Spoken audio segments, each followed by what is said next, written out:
My beloved brothers and sisters, imagine you are a newly married couple. You love each other. You are committed to each other. But you are also being realistic. You know that you are still getting to know one another. You know that there are things to sort out between you, things to settle, issues to work through. And you ask yourself a very genuine and very sincere question. Is it permissible for us to delay having children for now? Is it permissible to use contraceptives? Is it permissible to use condoms? And if yes, are there any conditions? Are there any limits? Are there any rights that need to be considered? Brothers and sisters, this is one of the most commonly asked questions in Muslim marriages today. And it deserves a thorough, honest and balanced answer. Not a one-line response. Not a dismissive yes or no, but a real answer that addresses the nuances, the conditions, the rights involved, and the broader Islamic perspective on family, on trust in Allah, and on the sacred bond of marriage. And that is exactly what we are going to give today. So stay with me, because this discussion is going to be relevant to every married Muslim and every Muslim who is planning to get married. Let us begin with the foundation. The foundation of this entire discussion, and that foundation is the Islamic view on having children. Brothers and sisters, in Islam, children are not a burden. Children are not an inconvenience. Children are not something to be delayed indefinitely or avoided as much as possible. Children are a blessing from Allah subhanahu wa ta'ala. They are a gift. They are an amanah. And one of the primary purposes and one of the great wisdoms behind the institution of marriage in Islam is the continuation of the human race, the building of righteous Muslim families, and the raising of the next generation of believers who will carry this deen forward. The Prophet ﷺ said, marry the loving and the fertile, because I will be proud of your great numbers on the day of judgment. Allahu Akbar. The Prophet ﷺ himself is telling us that having children, building families, populating this ummah with righteous Muslims is something he ﷺ will take pride in on the day of judgment. This is the Islamic baseline. This is the default position. Have children, build families, trust Allah subhanahu wa ta'ala to provide for them and through them. Now, with that foundation firmly established, let us address the actual question. Is delaying children through the use of contraceptives permissible in Islam? Brothers and sisters, the scholars of Islam have addressed this matter, and the answer is nuanced. It is not a simple blanket yes or no. It depends on the situation. It depends on the reason. It depends on the duration. And it depends on whether the rights of all parties involved are being respected. The general ruling is that delaying pregnancy for a legitimate reason and for a reasonable period of time is permissible, not encouraged, not recommended, but permissible. And I want you to hear both parts of that sentence clearly. Permissible means it is not a sin. It does not make you a bad Muslim. It does not mean you are going against the deen. But not encouraged means that the default, the ideal, the position that Islam points us toward is to begin building your family and to trust Allah subhanahu wa ta'ala from the beginning. Now, what constitutes a legitimate reason? The scholars mention things like a genuine need for the couple to stabilize their relationship, to solve serious issues that exist between them, to get to know each other properly before bringing a child into the equation, financial hardship that is real and serious, health concerns related to the wife. These are examples of legitimate reasons. They are real, they are understandable, and Islam as a practical and merciful religion acknowledges them. But brothers and sisters, here is where I want to make something very clear. A legitimate reason is not simply, I am not ready. A legitimate reason is not, I want to enjoy married life for a few years before we think about children. A legitimate reason is not we want to travel first or establish our careers first. These are desires, these are preferences, and Islam calls us to something higher than simply following our preferences when it comes to the sacred matter of building a family. If the reason is genuine and the period is reasonable, a few months here and there, then there is no problem, inshallah. But if the intention is to delay indefinitely, to put off having children for years and years with no real necessity, then that goes against the spirit and the purpose of marriage in Islam. And brothers and sisters, there is another dimension to this that I want you to think about deeply, and that is the matter of tawakkul. Trust in Allah subhanahu wa ta'ala. When you got married, you made a commitment. You entered into one of the most sacred bonds that exists in this life. And part of that commitment is trusting Allah subhanahu wa ta'ala with what comes from that marriage. The Prophet ﷺ said, tie your camel and then put your trust in Allah. You take your precautions. You are sensible and practical. But ultimately, you trust Allah. And having children is one of the areas where that trust is most beautifully expressed. You do not know what that child will be. You do not know what goodness Allah subhanahu wa ta'ala will bring into your life through that child. You do not know how that child will change you, grow you, connect you to Allah in ways you never imagined. Trust Allah. He knows what you do not know. Now let us come to the specific question about condoms. And this is where a very important and often overlooked dimension of the ruling comes in. And that dimension is the rights of the wife. Brothers and sisters, Islam is a religion of rights and responsibilities. And in the marital relationship, both husband and wife have rights upon each other. The wife has the right to fulfillment in the intimate relationship. She has the right to a complete and satisfying experience with her husband. This is not just a nice idea.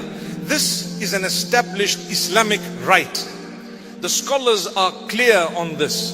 A wife's fulfillment in the intimate relationship is her right, and it is the husband's responsibility to provide it. Now, the use of a condom can affect this. It can reduce sensation. It can change the experience of intimacy in ways that may compromise the wife's fulfillment and her enjoyment of that experience. And because of this, the scholars have said that using a condom without the prior knowledge, agreement and permission of the wife is not permissible. Let me say that again clearly. A husband cannot simply decide on his own to use a condom without consulting his wife. He cannot make a unilateral decision about something that directly affects her experience and her rights in the intimate relationship. He must ask her. He must inform her. He must get her genuine agreement, not her forced or pressured agreement, not her agreement obtained through manipulation or through making her feel she has no choice, but her free, informed and willing agreement. And here is something very important, brothers. If your wife says she does not want you to use a condom, she has the right to say that. And you must respect that right. Because the use of contraception in a marriage is a shared decision. It is not a husband's decision alone. It is not a wife's decision alone. It is a decision that belongs to both of them together, because it affects both of them and the future of their marriage and their family. Now, some people might ask at this point, what about other forms of contraception beyond condoms? The pill, for example, or other methods. Brothers and sisters, the general principle applies across all methods. If the reason is legitimate, and the period is reasonable, then using contraception is permissible. But the wife's health must always be considered and protected. Some forms of contraception have significant effects on a woman's body and health.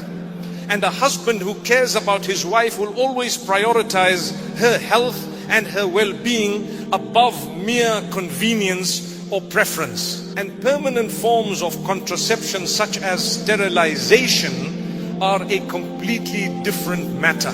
The scholars have generally prohibited permanent sterilization without a serious medical necessity, because it involves permanently closing the door to one of the great blessings that Allah subhanahu wa ta'ala has placed in marriage. And closing that door permanently without necessity goes against the Islamic principle of preserving the human race and building the ummah. Now, brothers and sisters, let me also address something that is deeply connected to this entire discussion. And that is the attitude with which we approach the question of children in marriage. We live in a world today that has increasingly treated children as a lifestyle choice, as an optional addition to life that you pursue if and when it is convenient. A world that says, establish yourself first, travel first, experience life first, and maybe then consider children. And brothers and sisters, this worldview has crept into many Muslim homes, and it has done damage. Islam calls us to a different attitude, an attitude of gratitude for the gift of children, an attitude of trust in Allah subhanahu wa ta'ala, who provides for every child He creates, an attitude of eagerness to build righteous families and contribute to the strength and the growth of the ummah. The Prophet sallallahu alaihi wasallam was proud of his ummah's numbers. He took joy in the growth of the Muslim community. And every righteous child born into a Muslim home is a continuation of that legacy. So yes, there is flexibility in Islam regarding the timing of pregnancy. Yes, there is room for legitimate reasons and reasonable delays. Yes, contraception is permissible under the right conditions and with the right permissions. But let that flexibility be used wisely. Let it be used for genuine necessity and not for the mere following of a worldly attitude that places career and comfort above the sacred blessing of family. And let every Muslim couple who uses this flexibility do so with the intention of returning to the default as soon as possible, with the intention of building that family when the time is right, with the constant awareness that children are not an obstacle to a good life. They are one of the greatest blessings of a good life. Brothers and sisters, I want to close today by reminding you of something that every parent who has held their child for the first time will confirm. Every single one of them.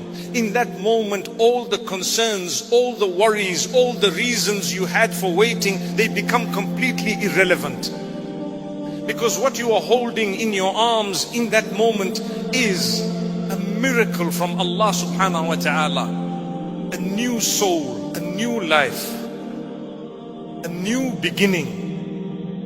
And no amount of preparation, no amount of waiting, no amount of getting everything perfectly in order before that moment can fully prepare you for the joy of it.